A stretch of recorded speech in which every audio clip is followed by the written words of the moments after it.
Nandito po tayo ngayon sa Amaris na located sa Burol Main, Dasmariñas, Cavite. Ngayon po, sold out na po ang mga unit dito. Nagkataon lang po na magkakaroon po sila ng mga reopen units. Kaya po sa mga nag-aabang at sa mga naghihintay na magkaroon po ng unit dito at sa mga naghahanap po na located lang po sa Dasmariñas, Cavite, pakita na po ang para sa inyo.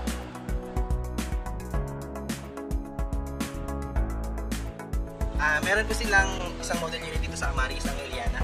At titignan po natin ngayon ang kanilang inner unit at ang kanilang inner unit.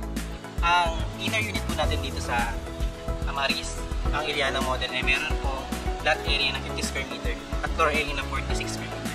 Ang lahat po ng turnover dito po sa Amaris ay semi-complete. So tara po, tignan po natin kung paano. Before that, ito po, dahil 50 square meter po, meron po silang parking space para sa loob.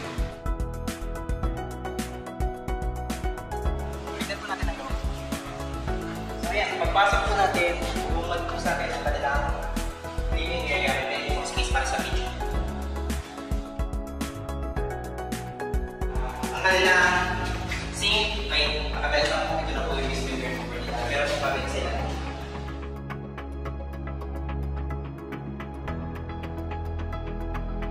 Ganyan po, meron po tayo sa kitchen sa labas, pwede nyo pong gawing dirty kitchen or laundry room.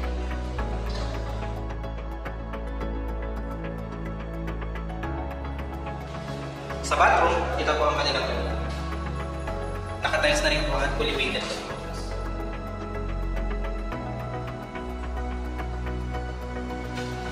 I-check po natin na sa second.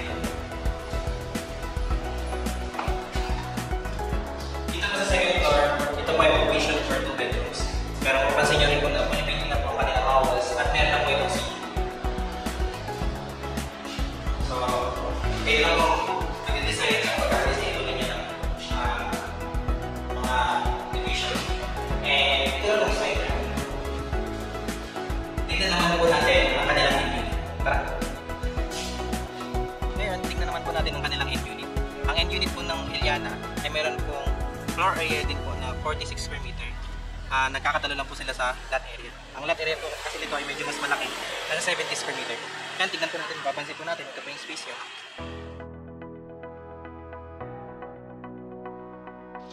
And dahil siya po ay end unit, meron po tayong extra space unit. Pwede nyo pong pagtaniman.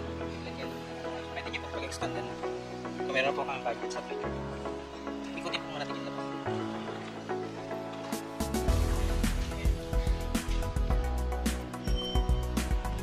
Tara, pasukin po natin yung labas. So, dahil pong idea na pwedeng gawin. Ngayon po, difference niya lang po sa ating mga inner unit. Ito po sa atin. Lahat po na makikita natin na dito sa unit na to, ganoon na rin po ang turn, katulad po ng sa ating inner unit.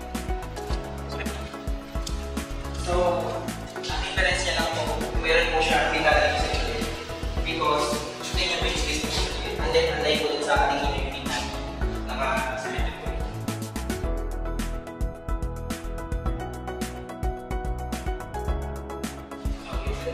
Meron po tayo nakatiles na po na lababo, meron po cabinet po yung lababo.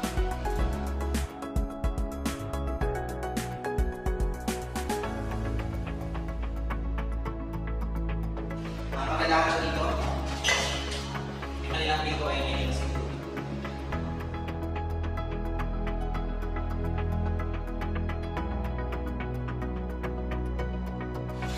Ito yung sa CR.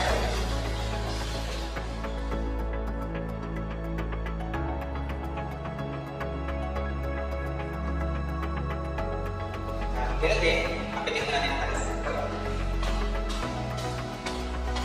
Dahil po yung end unit, may bitaw rin ba yung center.